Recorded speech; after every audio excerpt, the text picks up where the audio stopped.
여러분 반갑습니다. 시촌입니다. 오늘은 마을 발전기금에 대해서 한번 이야기를 나눠보도록 하겠습니다.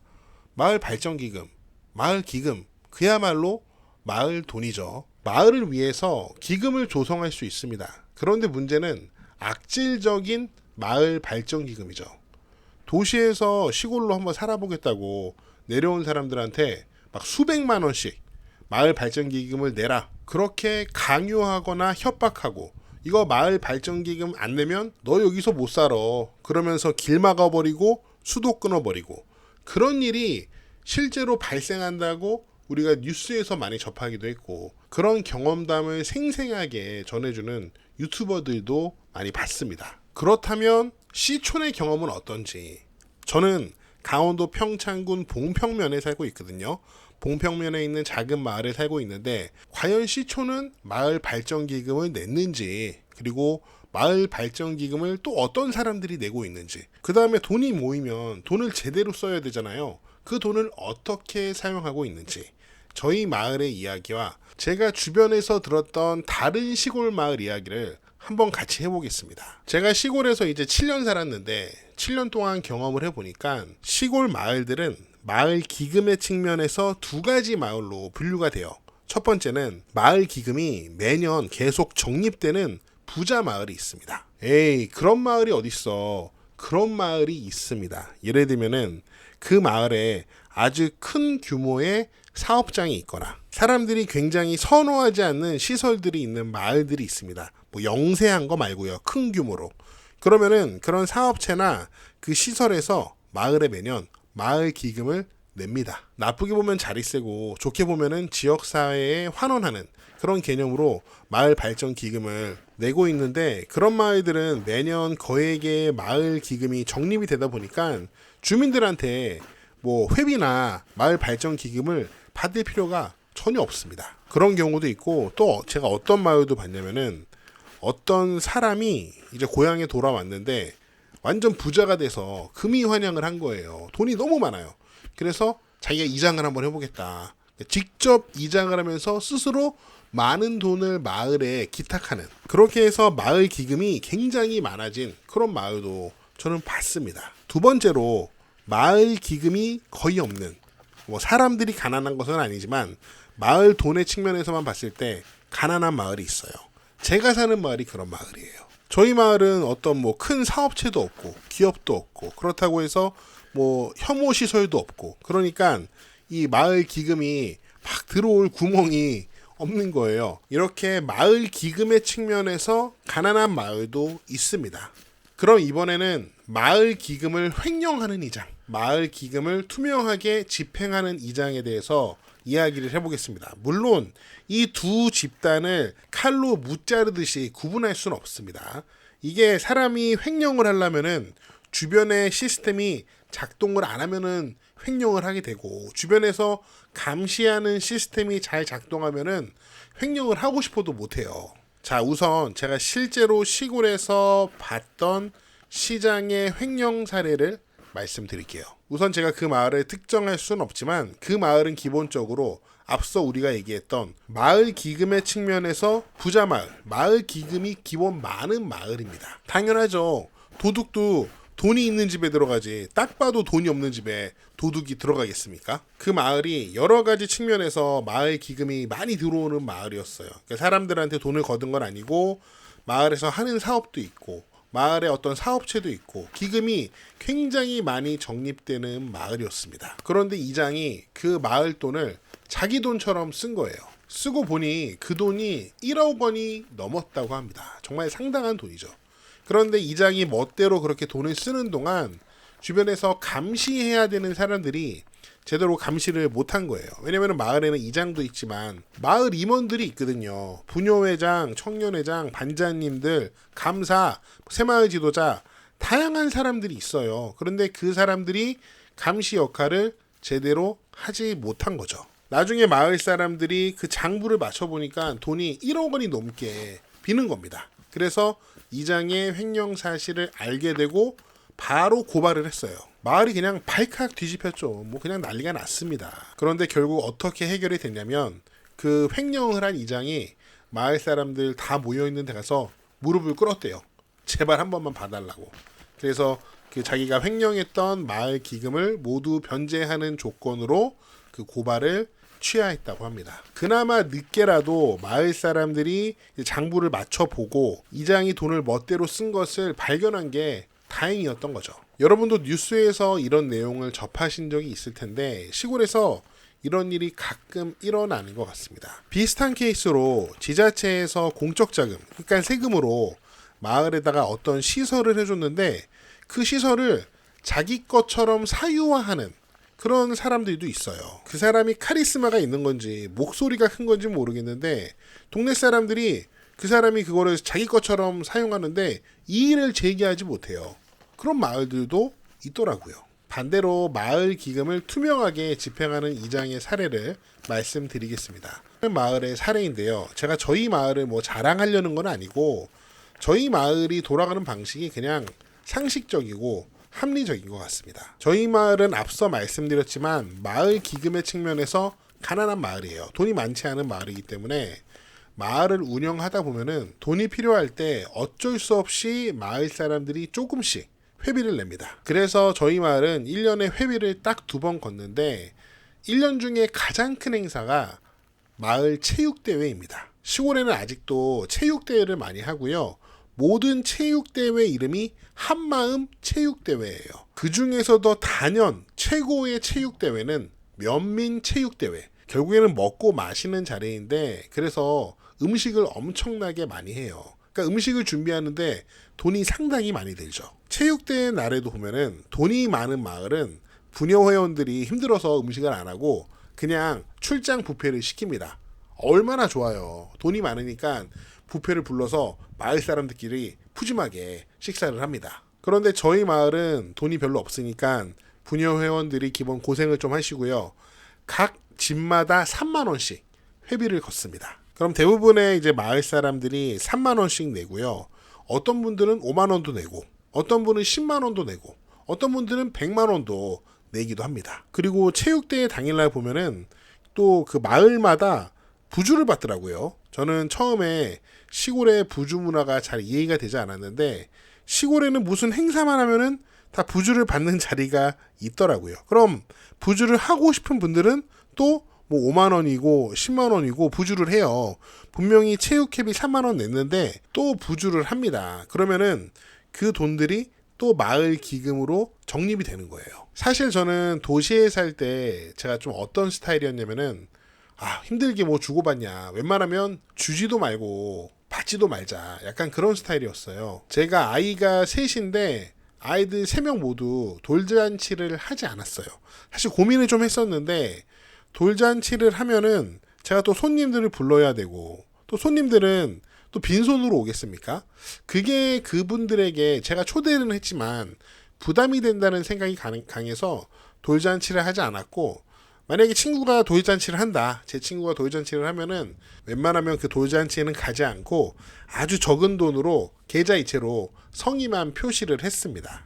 제가 사회성이 제로인가요? 아무튼 그런 타입이었는데 시골에 와보니까 시골에서는 행사를 할 때마다 부주를 받는 자리가 있고 또 사람들이 부주를 많이 하더라고요. 그게 처음에는 잘 이해가 되지 않았는데 이제는 저도 조금씩 생각이 동화되는 것 같아요. 그러면 체육대회 당일 또 부주가 들어왔잖아요. 마을 사람들이 3만 원씩 내고 그러면은 체육대회 때 그 돈으로 행사를 잘 치르고 이제 이장님과 총무님이 그 수입과 지출을 다 기록을 해서 모든 마을 사람들에게 그 결산 보고서를 보여드려요. 다 각 집마다 반장님들이 돌아다니면서 그 결산 보고서를 다 전달을 합니다.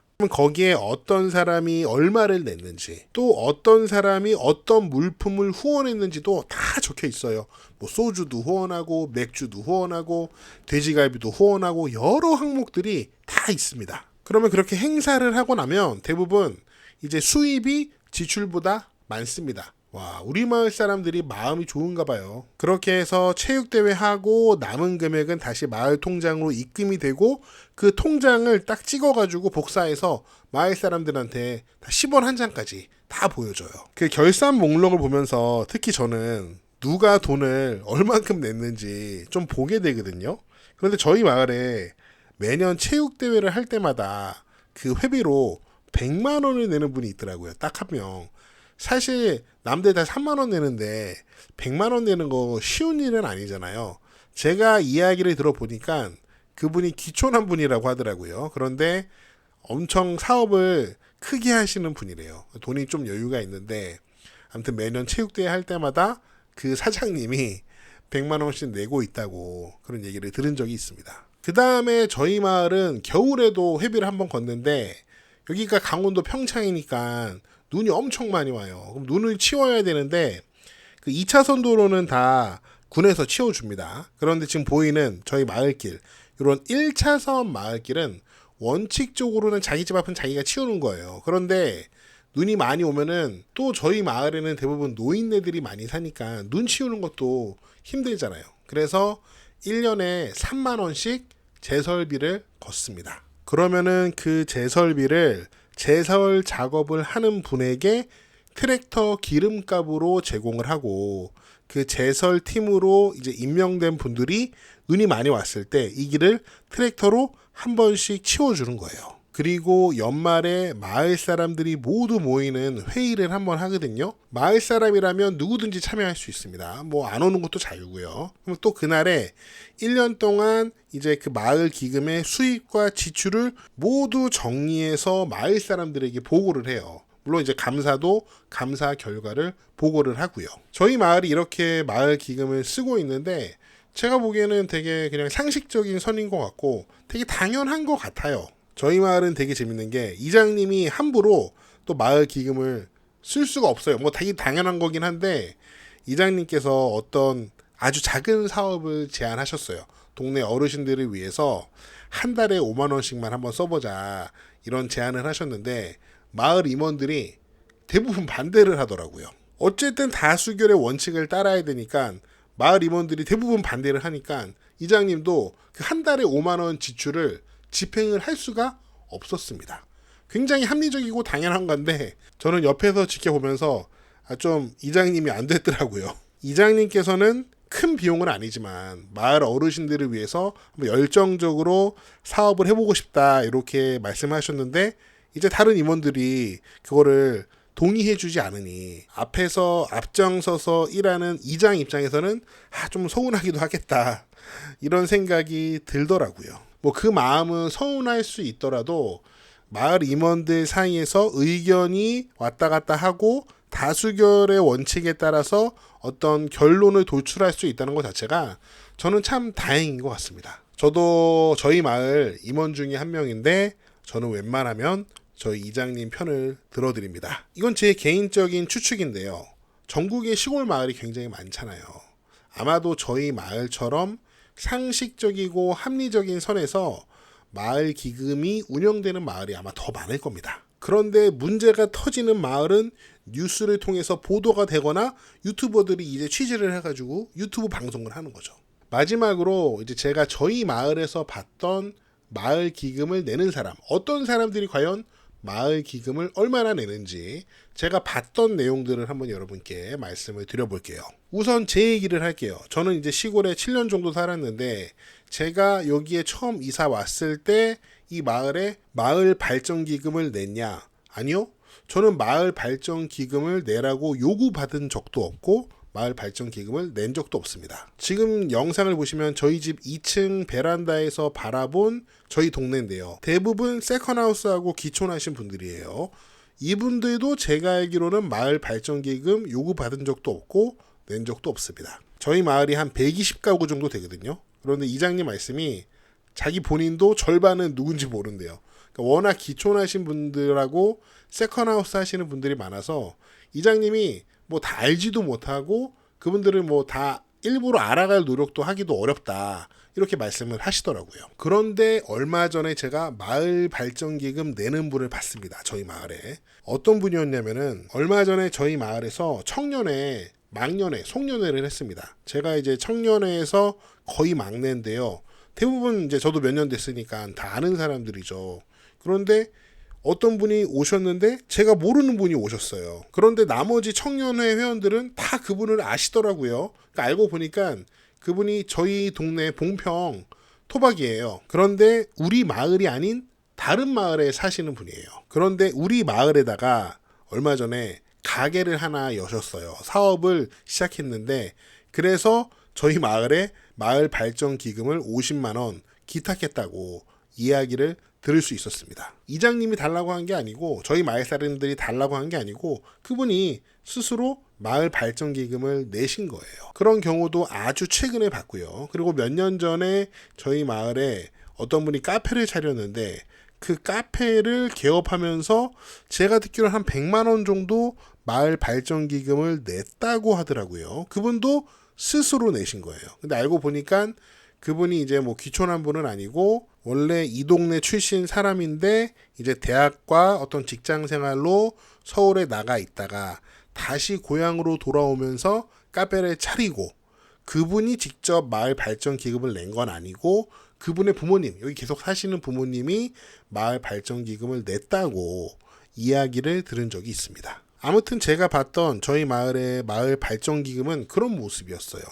도시에서 이사 온 사람들에게 이장님이 찾아가서 얼마씩 내라. 이런 경우는 저희 마을에서 제가 경험했던 7년 동안에는 없었습니다. 근데 어쩌면 또 한편으로 생각해 보면은 이게 저희 마을만의 이야기일 수도 있을 것 같아요. 어쩌면은 바로 옆에 마을의 상황도 다를 수도 있죠. 제가 그 옆에 마을에 사는 게 아니니까. 그리고 시골이던 도시던 간에 사람들마다 다 생각이 다르잖아요. 어떤 마을 기금의 수입과 지출에 대해서 생각이 다 다를 수 있으니까 마을마다 상황은 굉장히 다를 것 같아요. 그렇기 때문에 저처럼 시골에 와서 한번 살아보고 싶다. 아니면 나도 한번 세컨하우스 해보고 싶다. 그런 생각이 있는 시골에 관심이 있는 분들은 어떤 지역이 마음에 드시면은 그 지역에 자주 찾아가서 그 이웃들을 많이 만나보는 게 굉장히 중요할 수 있습니다. 그런데 그렇게 조사를 해도 뒤통수를 치는 게 인간이잖아요. 처음에 조사하고 땅을 사러 돌아다닐 때는 그 땅 주인이 자기 땅 팔아먹고 싶으니까 아니야 우리 동네 진짜 좋아 마을 발전기금 그런 거 없어 누가 요즘에 그런 걸 걷어 그렇게 하면서 자기 땅을 팔아요. 그리고 막상 집을 지으면은 야 500만 원 내 하고 뒤통수 칠 수 있는 게 인간이라는 거죠. 참 어려운 문제인 것 같습니다. 좋은 동네 찾는 게 참 어렵네요. 저희 동네 오세요. 저희 동네 좋아요. 그런데 또 이렇게 함부로 추천하는 것도 바람직하지는 않습니다. 왜냐면은 사람의 경험이라는 것은 다 개별적인 거기 때문에 저는 아무리 좋다고 생각해도 다른 사람의 경험은 다를 수도 있거든요. 아, 이 동네 사람들 왜 이렇게 거지 같아? 그렇게 경험할 수도 뭐 있잖아요. 네. 마을 발전 기금에 대해서 제가 준비한 내용은 여기까지고요.